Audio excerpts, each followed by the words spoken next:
नमस्कार। हमारे नए वीडियो में आपका स्वागत है। अत्यंत घातक ऐसी साधन के जीवन को बर्बाद कर देने वाली संकटादशा के बारे में इस वीडियो में हम बताने वाले हैं।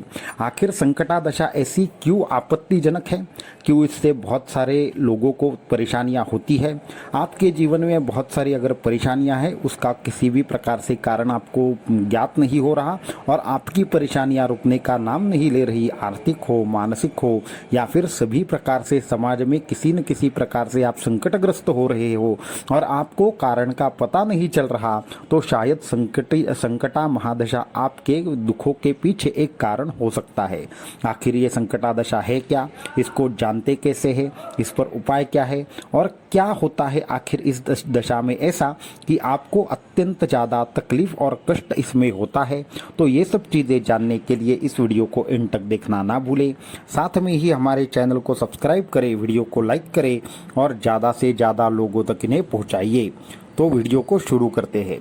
तो आपने इस दशा के बारे में शायद कम सुना होगा या अगर आपने सुना भी है तो क्या होगा इसके बारे में आपको जानते नहीं होंगे कि किस प्रकार से ये अफेक्ट करती है।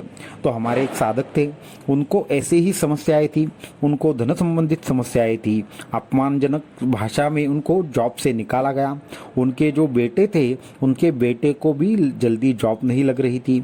न जाने कितने प्रकार की उनके जीवन में आपदाएं थी। उनको और एक प्रॉब्लम था, उनको अचानक से उनके पत्नी को एक हार्ट संबंधित बीमारी भी हो गई।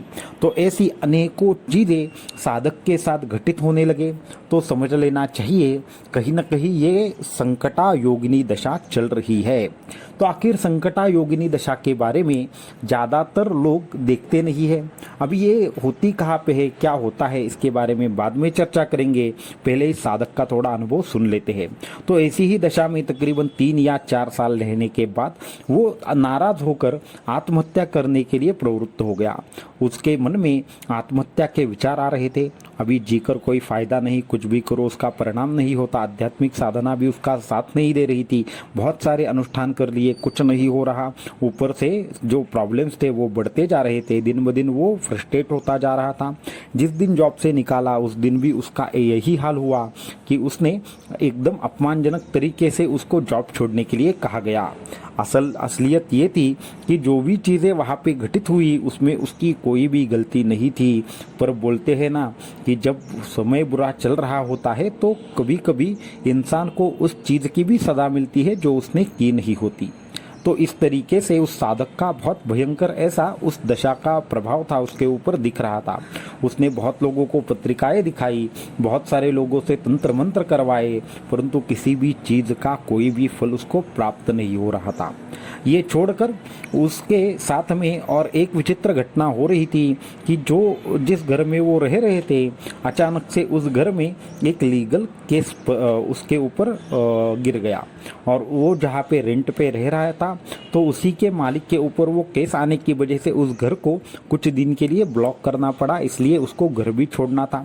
तो ये सारी चीज़ें होते हुए उसको एक ऐसे घर में रहने के लिए जाना पड़ा जहाँ पे पहले से ही 2 लोगों ने आत्महत्या कर ली थी।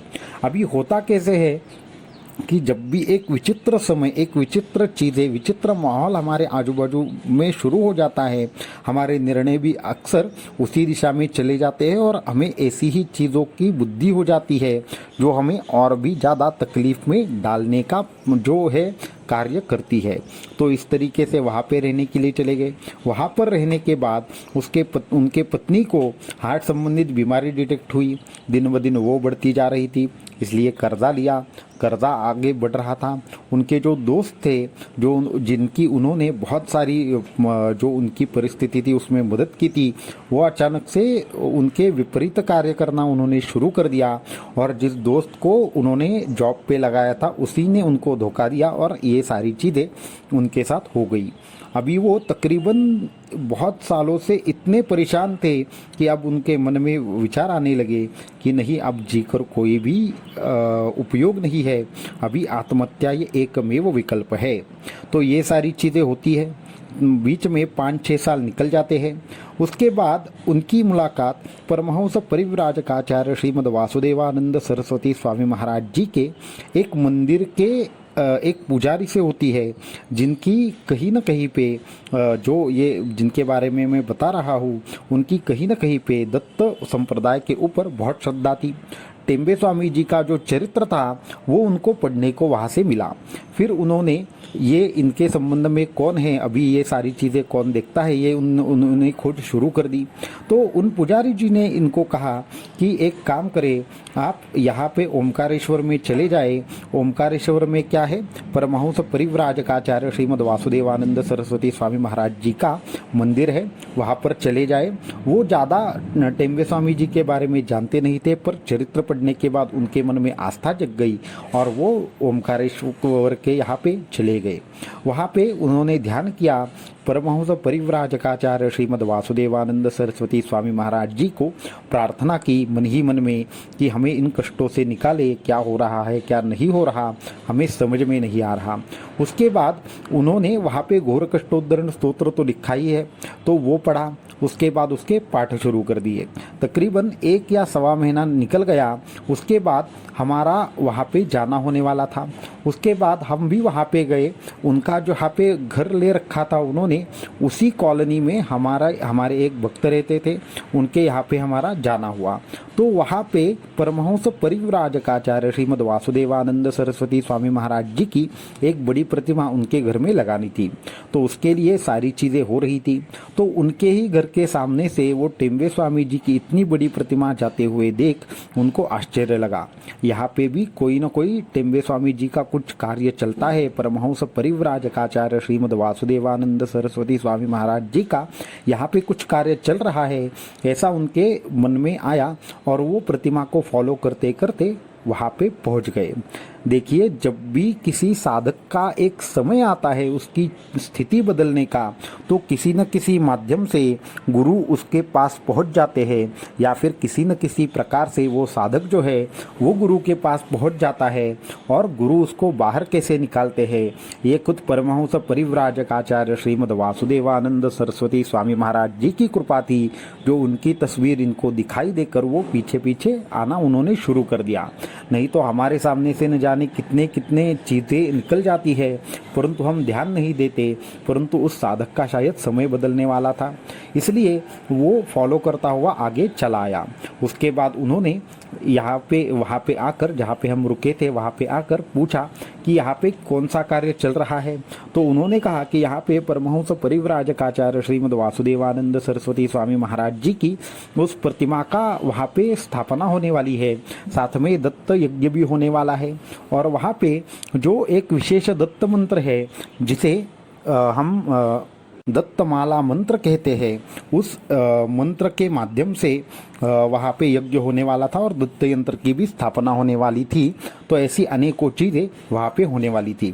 तो ये सारी चीज़ें सुनकर उनको थोड़ा सा ऐसा लगा कि हाँ, यहाँ पे हमारा काम हो सकता है। उसके बाद लोगों का आना जाना शुरू हो गया। लोग जो थोड़े प्रॉब्लम में थे उनको वहाँ पे हमने बुलाया था। तो फिर सारे लोग चले गए, लेकिन ये जो थे वो पीछे बैठकर सारी चीज़ें देख रहे थे। उनको देखते ही हम समझ गए इनको ज़रूर बहुत ज़्यादा फ्रस्ट्रेशन में हैं, तो हमने उनको बुला दिया। फिर उसके बाद उनको लेकर हम अंदर के रूम में चले गए, जहाँ पे हमारा साधना कक्ष था। तो वहाँ पे उनको सामने बिठाकर बोला कि बोलिए आपका क्या प्रॉब्लम है। तो उन्होंने रोना शुरू कर दिया, गुरुजी ऐसी ऐसी चीज़ें हैं करके। तो उन्होंने शायद हमारे बारे में बाहर के लोगों से जाना था कि इनको गुरुजी वगैरह कहते हैं। तो उसके बाद उन्होंने रोना शुरू कर दिया कि गुरुजी हमें ऐसी ऐसी चीज़ें हैं। तो अभी हमारे जो भी प्रॉब्लम्स है उनकी कोई भी किसी भी प्रकार से हमारी कोई सहायता नहीं कर पा रहा है।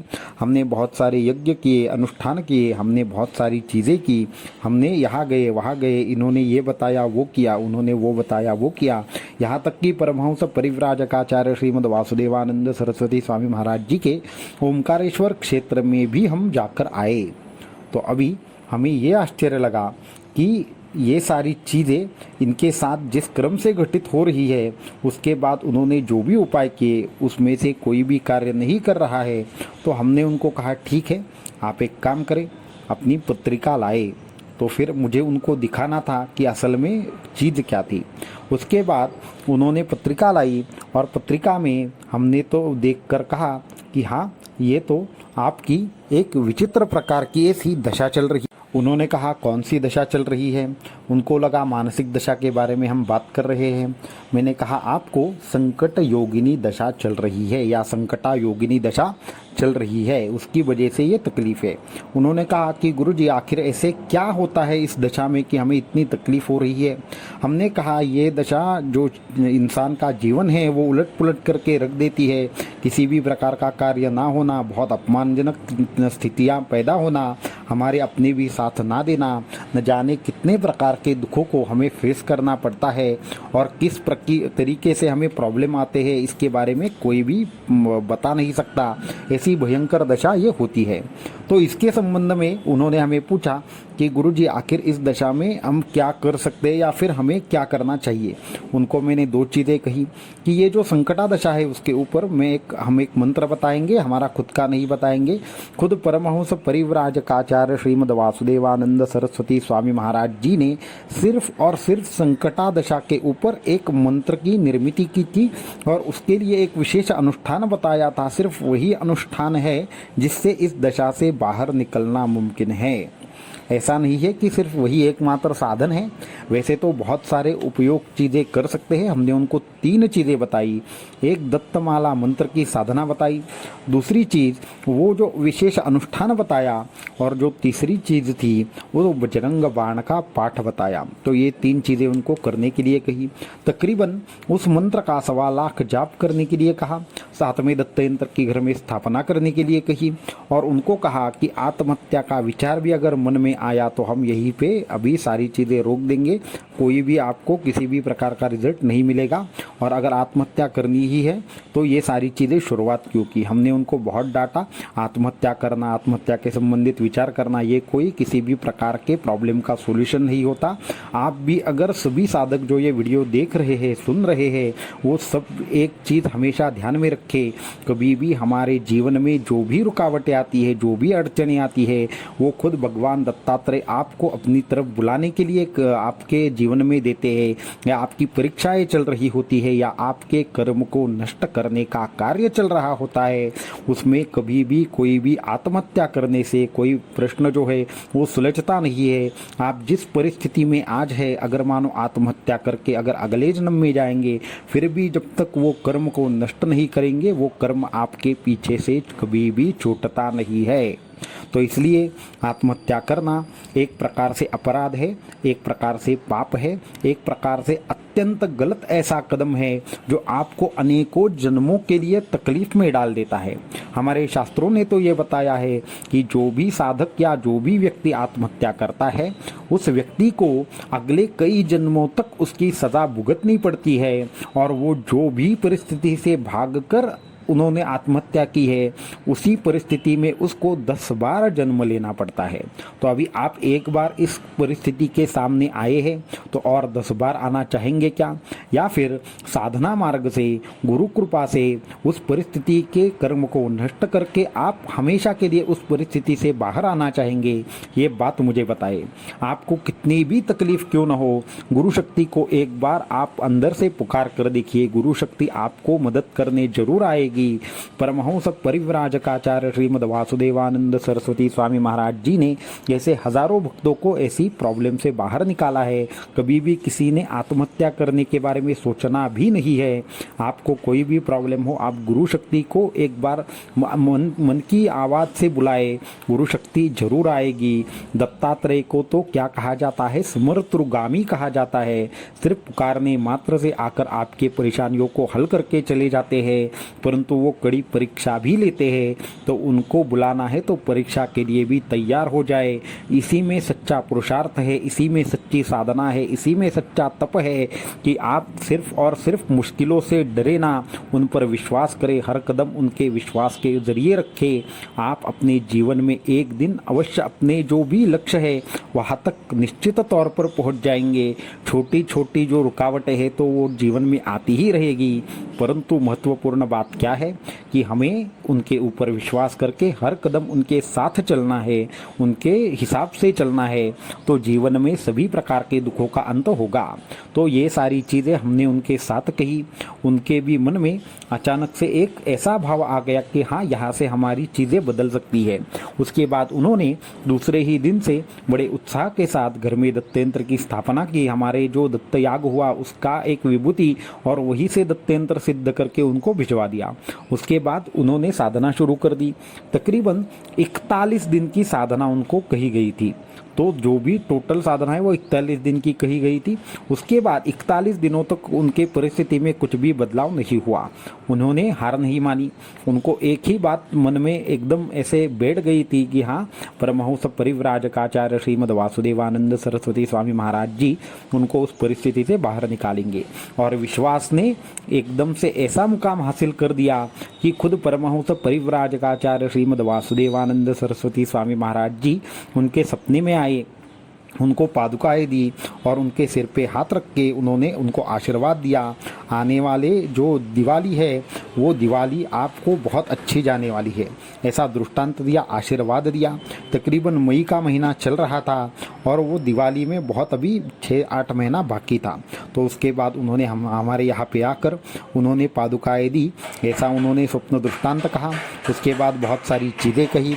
उसके बाद हमने उनको क्या कहा कि ठीक है, तो एक काम कीजिए, आप कल सुबह आ जाइए हमारे यहाँ पे।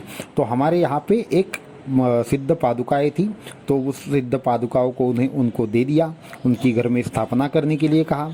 सुबह और शाम को उन पादुकाओं की जो आराधना है वो कैसे करनी है वो बताई, और साथ में ही उनको एक मंत्र का अंत में क्या कर दिया, दीक्षा स्वरूप एक मंत्र दे दिया, दत्त संप्रदाय दीक्षा का। फिर ये सारी चीज़ें करते करते धीरे धीरे परिस्थितियाँ बदलना शुरू हो गया। उसके बाद उनकी जो भी प्रॉब्लम थी वो धीरे धीरे सुलझ गई। वो घर उनका जो छूट गया था, उनके जो घर मालिक थे वो उन्होंने इनको वापस बुलाया, वो वहाँ पर रहने के लिए चले गए। उनके दोस्त ने उनके साथ जो फ्रॉड किया था वो समझ में आ गया। कंपनी ने उनको दूसरी ब्रांच में रिकमेंड कर दिया और उनका जॉब का भी कार्य हो गया। अभी रहा प्रश्न पत्नी का, तो एक यंत्र हमने लिखकर उनको दिया, उनके पत्नी को भी आराम पड़ा। उसके बाद वो सारी स्थिति थी वो दिवाली के बाद ऐसी बदल गई कि मानो हमने पहचाना ही नहीं 2 मिनट के लिए ये वही इंसान है। तो उनके चेहरे पर एकदम ग्लो था, एकदम उनके चेहरे पर मुस्कान थी। पूरी फैमिली हमसे मिलने के लिए आ गई थी। हमें भी जब ऐसा होता है तो अत्यंत संतोष होता है। फिर उन्होंने हमसे पूछा कि गुरुजी कि किस तरीके से ये आपने संकटा योगिनी दशा कहा था, तो इस संकटा योगिनी दशा का कहाँ पे हम देख सकते हैं। तो उनको हमने पत्रिका में किस तरीके से ये संकटा योगिनी दशा देखी जाती है, किस तरीके से ये कार्य करती है, ये हमने बताया। तो ये हुआ संकटा योगिनी दशा का परिणाम। तो ऐसे ही स्थिति से अगर आप भी गुजर रहे हैं, आपने भी बहुत सारी जगह पे पत्रिका दिखा दी, बहुत सारी उपासनाएं की, परंतु कुछ भी आपको हासिल नहीं हो रहा, तो जाकर ये संकटा योगिनी दशा होने का अनुमान लगाया जा सकता है। संकटा योगिनी दशा के ऊपर डायरेक्टली ऐसा कोई भी कार्य नहीं कर सकता, कोई भी मंत्र तंत्र। तो इसके लिए परमहंस परिव्राजकाचार्य श्रीमद् वासुदेवानंद सरस्वती स्वामी महाराज जी ने इसके ऊपर एक अद्भुत टोटका बताया था। इसके साथ में और 3 आपको उपाय बताएंगे जिसके माध्यम से आप भी अगर ऐसी दशा में हैं तो बाहर इसके आ सकते हैं। सबसे पहली चीज़ है कि अगर आप संकटा योगिनी दशा में हैं तो आपको राहु का जाप करना होगा। दूसरी चीज़ है, इसमें दत्तमाला मंत्र अत्यंत अद्भुत ऐसा परिणाम करता है। जग में कोई भी किसी भी प्रकार से ये दशाओं का प्रॉब्लम हो, जितने भी आपके यहाँ पे दशा होती है उसमें संकटा योगिनी या फिर उल्का दशा, ये जो 2-3 दशाएं हैं वो आपको अत्यंत घातक साबित हो जाती है। अगर ये आपके जीवन में आपकी पत्रिका में विचित्र प्रकार से है तो आपको इन जो हम बोल रहे हैं इसकी साधना करना अत्यंत आवश्यक है। तो दूसरा है, आपको इस प्रकार से जो दत्तमाला मंत्र है उसकी उपासना भी आपको एक अद्भुत ऐसा फल देंगी।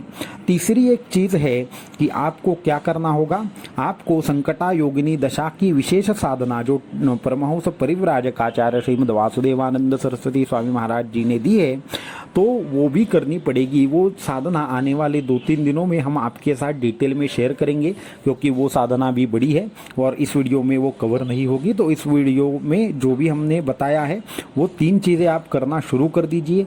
सबसे पहले आपको अगर ऐसा संचय है तो आप संपर्क कर सकते हैं हमारे साथ। दूसरी चीज़ है, अगर आपको खुद खुद को पत्रिका दिखनी आती है तो वहाँ पे दशा और महादशा के साथ में अंत में क्या होता है आपको योगिनी दशाओं के बारे में वहाँ पे मिलेगी जानकारी।